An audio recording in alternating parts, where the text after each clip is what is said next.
এর আগে ইউপিএ এর বাজেট পেশ করার পর অর্থমন্ত্রী প্রণব মুখার্জিকে আমরা আপনার সামনে নিয়ে এসেছিলাম, বাজেট নিয়ে বিভিন্ন তথ্য প্রণববাবু আমাদেরকে জানাতেন। এখন তিনি রাষ্ট্রপতি হতে যাচ্ছেন, এখন জাস্ট ফর্মালিটি, 22 তারিখের পর তিনি রাষ্ট্রপতি হবেন দেশের প্রথম রাষ্ট্রপতি বাঙালি যিনি হতে যাচ্ছেন রায়সিনা হিলে।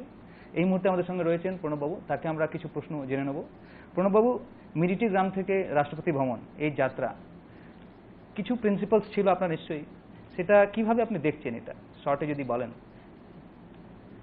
আমি দেখছি যেভাবে যে আজকে ভারতবর্ষে গণতন্ত্র হওয়ার ফলে যে একটি গ্রামের ছেলেও রাষ্ট্রপতি পদের জন্য প্রতিদ্বন্দ্বিতা করতে পারে এবং সেই প্রতিদ্বন্দ্বিতায় তার সাফল্য লাভের সম্ভাবনা থাকে। এটা গণতন্ত্র না হলে, দেশে গণতান্ত্রিক ব্যবস্থা প্রবর্তিত না হলে সম্ভব হতো না।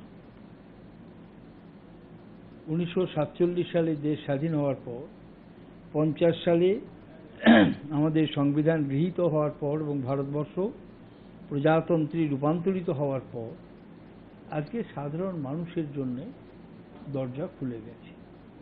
মুখ্যমন্ত্রী হতে পারে, প্রধানমন্ত্রী হতে পারে, সাংসদ হতে পারে, বিধায়ক হতে পারে।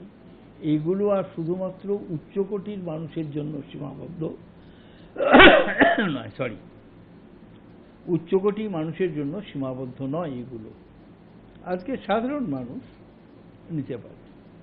কাজেই আমি মনে করি এটা হচ্ছে ভারতবর্ষে যে গণতান্ত্রিক ব্যবস্থা, সেই গণতান্ত্রিক ব্যবস্থার অন্যতম সুফল। দাদা, আপনি অধ্যাপক ছিলেন, যুবদেরকে পড়াতেন, এখন ওদেরকে আপনি কি মেসেজ দেবেন? কি আপনি যে একটা গ্রাম থেকে রাষ্ট্রপতি ভবনের দিকে যাচ্ছেন, তাদেরকে কি প্রিন্সিপালগুলো মেন বেসিক মানা উচিত? না, আমি যুবদের মনে করি, আমি কোনো পরামর্শ দেওয়ার বা কোনো মেসেজ দেওয়ার অধিকারী বলে আমি নিজেকে মনে করি না, কিন্তু আমি যেটা মনে করি যে জীবনে যে কোনো কাজে সাফল্য লাভ করতে গেলে কয়েকটা জিনিস মাথায় রাখতে হয়, এবং যেটা আমরা বারবার বলি কিন্তু স্মরণ করি না, যে কঠোর পরিশ্রমের কোনো বিকল্প নাই। এটা সবসময় মনে রাখতে হয়। যারা রাজনীতিতে আসেন সেই রাজনীতিক কর্মীদের সবসময় মনে রাখা দরকার যে রাজনীতিক কর্মীর জীবনে কোনো অবস্থাতেই নৈরাশ্য আসতে দিতে নেই। সাফল্যের চেয়ে ব্যর্থতা বেশি হবে, কিন্তু ব্যর্থতা যদি রাজনৈতিক কর্মীর জীবনে নৈরাশ্য ডেকে নিয়ে আসে তাহলে সে সফল রাজনৈতিক কর্মী হতে পারে না। তাদের এখান থেকে দূরে থাকাই দরকার। তৃতীয় যেটা, সেটা হচ্ছে যে কাজটাই আমরা করি সেই কাজটাতে আমাকে সম্পূর্ণভাবে ঐকান্তিক নিষ্ঠা নিয়ে করতে হবে।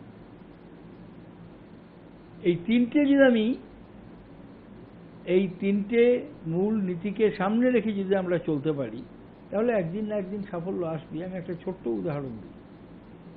77 সালে লোকসভার নির্বাচনে হেরে গেলাম। সবাই হেরেছিল, আমিও হেরেছিলাম, কংগ্রেসের ভরাডুবি হয়েছিল। আবার 80 সালেও লোকসভার নির্বাচনে হারলাম। সেবার পশ্চিমবাংলায় আমরা জিতিনি, কিন্তু সারা ভারতবর্ষে জিতলাম। স্বাভাবিকভাবেই খানিকটা নৈরাশ্য এসেছিল। অনেক দিন লোকসভার নির্বাচনে দাঁড়ায়নি, অনেকগুলো নির্বাচন পার হয়ে গেল। 2004 সালে যখন আসলো তখনও কিন্তু আমি এই রিস্কটা নিলাম, আমি ঝুঁকিটা নিলাম যে আমি মনে করি একজন লোক সারা জীবন রাজ্যসভার সদস্য বা রাজ্যসভার সদস্য হিসেবে মন্ত্রী হওয়া উচিত নয়, জনগণের ভোটে নির্বাচিত হওয়া উচিত। সেখানে ঝুঁকি থাকে, আমি ঝুঁকি নিলাম।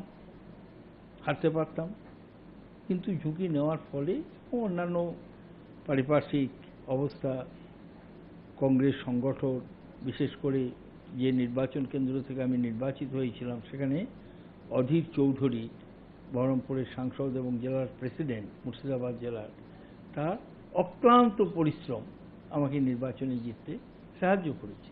কিন্তু সঙ্গে সঙ্গে আমাকেও হারার ঝুঁকি নিতে হয়েছে। দাদা আপনি এর আগে বলেছেন যখন আপনার নাম রাষ্ট্রপতির জন্য এসেছিল কি আপনি ভিলেজ বয়, গ্রামের ছেলে। এইটা আপনি বারবার কেন, মানে এখনো কি আপনি গ্রামের সঙ্গে জড়িত? বা আমরা দেখি পুজোতে বরাবর গ্রামের সঙ্গে জড়িত, এবং কেন বলি আমি সেটাকে তোমাকে একটা ছোট্ট উদাহরণ দিয়ে বোঝাই। আমাদের যখন স্কুলে যেতাম আমরা, তখন আমার গ্রাম থেকে স্কুল পর্যন্ত 5 কিলোমিটার কোনো রাস্তা ছিল না। জমির ক্ষেতের মধ্য দিয়ে আমাদের আসতে হতো প্রায় 3 কিলোমিটার, 3.5 কিলোমিটার। তারপরে 1.5 কিলোমিটারের মতো একটা মাটির রাস্তা ছিল, কিন্তু ওই 3.5 কিলোমিটার কোনো রাস্তা ছিল না। আবার ওখানে দুটো নালা ছিল, নালা দুটো খুব এমনি নির্জীব, নিরীহ, কিন্তু বর্ষার সময় মাঝে মাঝে প্রচণ্ড জল হতো এবং কারেন্ট হতো, পার হতে হতো সাঁতার দিয়ে। যখন খুবই ছোট ছিলাম তখন বড়রা সাহায্য করতো, কারণ কারেন্টের জন্য। কিন্তু যখন আসছি স্কুলে, সবসময় যে কোনো বয়স্ক লোক আমাকে সাহায্য করার জন্য সেখানে উপস্থিত থাকবে এমন তো নয়, কিন্তু আমাকে স্কুলে পৌঁছাতে হবে।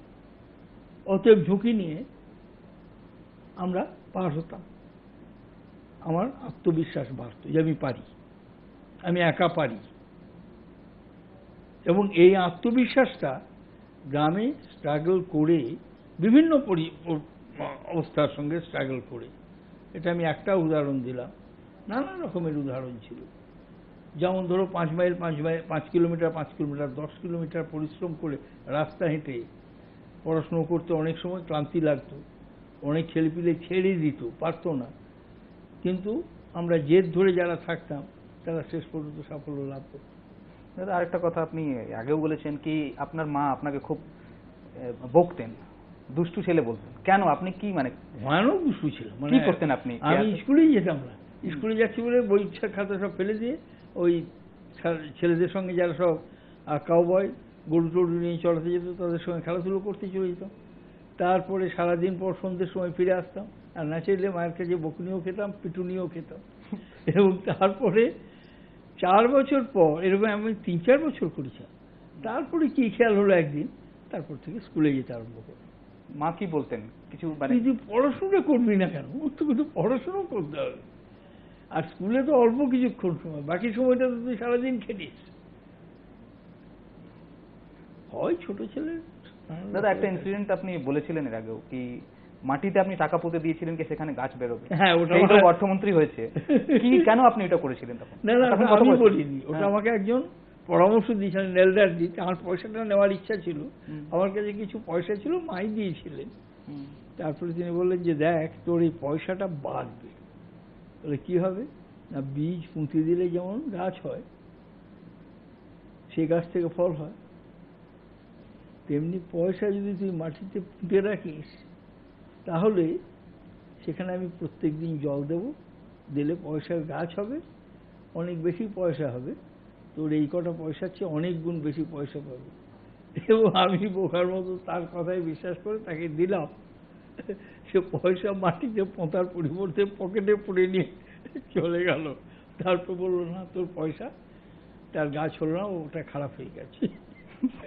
এটা অন্য লোক বলেছিল। আচ্ছা দাদা, আপনি সব থেকে কম বয়সে ইয়ং এজে রাজ্যসভায় এসেছিলেন। নর্মালি হয় কি ওইটা হলো হাউস অফ এল্ডার, ওখানে বেশি বয়স হয়ে তারা যায়, ইয়ং জেনারেশন লোকসভায় আসে। কিন্তু আপনি ওখানে আসার পর আপনার রাজনীতি স্টার্ট, মানে পার্লামেন্টারি পলিটিক্স। এবং দাদা একবার ইন্দিরা গান্ধী বলেছিলেন কি কোনো ক্যাবিনেট এরকম হতে পারে না যেটাতে প্রণব নেই। এটা কখন উনি বলেছিলেন এবং কেন? না, উনি বলেছিলেন সাধারণত ভাবে যে আমি ক্যাবিনেট মিটিং কখনো মিস করতাম না, কখনো আমি ক্যাবিনেট মিটিং মিস করতাম না, এবং সবসময় আমি ভাগ নিতাম। সাধারণভাবে বলেছেন যে ওর ক্যাবিনেটে নেই এমন, অথচ ক্যাবিনেট মিটিং হয়েছে এমন হয় না। তবে এমন নয় যে আমার জন্য ক্যাবিনেট মিটিং আটকে থাকতো, এটা মনে করার কোনো কারণ নেই। তবে এবারেও তাই, আমারও যে ইউপিএ 1 আর ইউপিএ 2 তুমি যদি হিসেব করে দেখো, যে সবচেয়ে কম অ্যাবসেন্ট হচ্ছি আমি। সেটা তো পার্লামেন্টেও তাই। দাদা রাজ্যসভা, তারপরে লোকসভা, এখন রাষ্ট্রপতি, পলিটিশিয়ানদের জন্য এটাই কি এখন মানে তাহলে সাফল্যের মাপকাঠি হবে? না না, তা কেন হবে? নাকি লোকসভাতে? তা কেন হবে?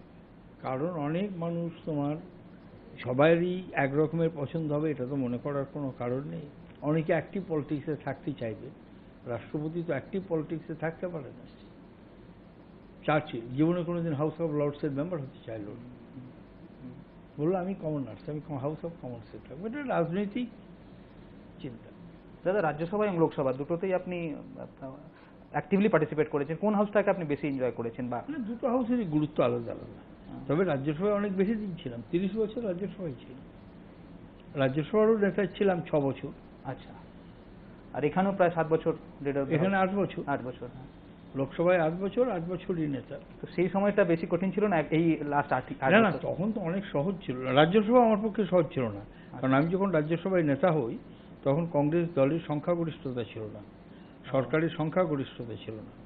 সংখ্যাগরিষ্ঠতা না আনার ফলে বিল পাস করানোর ক্ষেত্রে অনেক অসুবিধা হতো। অনেকের সঙ্গে কথাবার্তা বলে নানা রকমের আলাপ আলোচনা করে তবে পার্লামেন্টে বিল পাস করাতে পারত রাজ্যসভা। দাদা গতবার লোকসভা নির্বাচনে আপনি আমাদের স্টুডিওতে সুমনদের সাক্ষাৎকারে বলেছিলেন কি আপনি আর লোকসভায় প্রার্থী হবেন না। সেটা কেন বলেছিলেন? আপনি কি ভেবে রেখেছিলেন কি আর লোকসভার ইলেকশন আপনি দাঁড়াবেন না? না, আমি হিসেব করেছিলাম যে 2014 সালে যদি লোকসভার ইলেকশন হয় তখন আমার বয়স হয়ে যাবে প্রায় 79। সেই বয়সে শরীর স্বাস্থ্য কেমন থাকবে এসবের কথা ভেবে আমি বলেছিলাম যে আমি আর দাঁড়াবো না। দাদা জঙ্গিপুরের মানুষ আপনাকে দুবার লোকসভায় পাঠিয়েছেন, তাদের জন্য কোনো মেসেজ দেবেন? এখন হয়তো আপনি আর সাংসদ থাকবেন না। জঙ্গিপুরের মানুষের কাছে চিরকাল কৃতজ্ঞ থাকবো। এবারে যখন আমি শেষবারের মতো না, আমি যখন এর আগের বার ভিজিট করতে গেলাম জঙ্গিপুরে কতগুলো প্রোগ্রাম নিয়ে, অনেকেই জিজ্ঞেস করলো যে এরপরে আসবেন। বললাম দেখো বাবু, জঙ্গিপুর আমাকে নির্বাচিত করেছে একবার নয় 2 বার, এবং জঙ্গিপুরের মানুষের অকুণ্ঠ ভালোবাসা পেয়েছি। কাজেই সেটা তো সবসময় আমার কাছে থাকবে, এবং জঙ্গিপুরের মানুষের জন্য যদি কিছু করার আমি আমার ক্ষমতায় থাকে আমি নিশ্চয়ই করব। দাদা আপনার যেদিন নাম অ্যানাউন্স হয়েছিল তারপর একজন বলিউডের তারকা অ্যাক্টর সালমান খান বলেছিলেন, এবং টেলিগ্রাফ পত্রিকাতে বেরিয়েছিল কি দাদা কা তো বাননা বানতা হ্যায়, মানে দাদাকে তো রাষ্ট্রপতি হতেই হবে, হওয়া উচিত। আপনি কোনো সিনেমা দেখেছেন সালমান খানের কোনো সিনেমা? আনফর্চুনেটলি নয়, আমি বেশি দেখি না সিনেমা। হয়তো দেখেছি মনে নেই, কিন্তু খুব বেশি সিনেমা আমি দেখি না।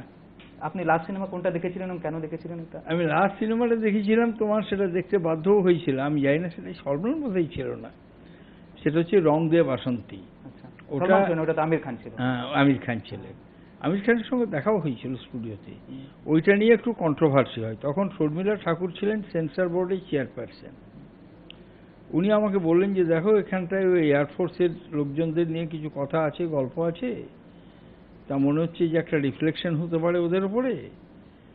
তা তুমি যদি বইটা দেখে, তখন আমি ডিফেন্স মিনিস্টার, তুমি যদি বইটা দেখে ক্লিয়ার করো তাহলে আমরা সেন্সার থেকে পাস করে দেবো, তোমার একবার দেখা দরকার। তখন আমি ওই বইটা, উনিও ছিলেন, শর্মিলাজিও ছিলেন, তারপর আরও অনেকেই ছিলেন সিনেমা জগতে, এবং আমি পুরো 3 চিফকে নিয়েই দেখলাম, chief of army, chief of air force, chief of Naval forces, ডিফেন্সের, এবং আরও অনেকে, সব অফিসাররা দেখলেন, মিলিটারি অফিসাররা দেখলেন, দেখে বললাম না না, এই বই ছেড়ে দেব। মানুষ তার কথা বলবে সেখানে। ওই একটা ডিফেন্স পারচেজের করাপশন নিয়ে কথা ছিল। আমি বললাম হ্যাঁ, লোকের অভিযোগ থাকলে লোকে বলতে পারবে, অসুবিধা কী আছে, সেটা সেন্সার করার কোনো প্রশ্ন নেই। পরে আপনি খবর নিয়েছেন ওই সিনেমাটা অনেক হিট হয়েছিল, রং দে বাসন্তী। আচ্ছা, হ্যাঁ দাদা আরেকটা কথা, দাদা লাস্ট দুটো প্রশ্ন। দাদা একটা প্রশ্ন আছে কি আপনার নাম অ্যানাউন্স হওয়ার পর এনডিএ, ইউপিএ এবং লেফট ফ্রন্ট বিভাজিত হয়ে গেছে, মত সমর্থন করবেন কি করবেন না।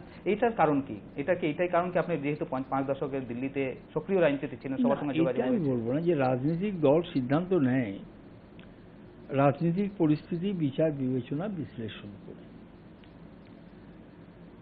এবং আমরা ফ্রন্ট তৈরি করি ঠিকই, কিন্তু তার মানে এই নয় যে আমরা ফ্রন্টের অন্তর্গত থাকলেই আমাদের নিজস্ব রাজনৈতিক চিন্তা বা নিজস্ব রাজনৈতিক বিচার থাকবে না। এখানে বিভিন্ন রাজনৈতিক দল বিভিন্ন দৃষ্টিকোণ থেকে বিচার বিশ্লেষণ করে তারা তাদের সিদ্ধান্তে পৌঁছেছে। দাদা 13 মাস হয়েছে অভিজিৎ দা এমএলএ হয়েছেন, ওনার কাজটা আপনি কেমন অ্যাজ আ ফাদার দেখছেন এবং অ্যাজ আ পলিটিশিয়ান দেখছেন? না না, ওকে আরও বেশি কাজ করতে হবে। আমি ভালোই, ও যাই, যেটা সবচেয়ে ভালো লাগছে আমার সেটা হচ্ছে সবসময়ই নলহাটিতে থাকছে, অর্থাৎ বিধানসভা কেন্দ্রের সঙ্গে ভোটারদের সঙ্গে যোগাযোগটা রাখছে। তবে আরও বেশি কাজ করতে হবে। দাদা যেদিন আপনার নাম অ্যানাউন্স হয়েছিল মমতা বন্দ্যোপাধ্যায় আপনার নামে সমর্থন দেননি, তিনি পাল্টা 3টে নাম দিয়েছিলেন, আপনি কি তখন একটু দুঃখিত হয়েছিলেন সেদিন?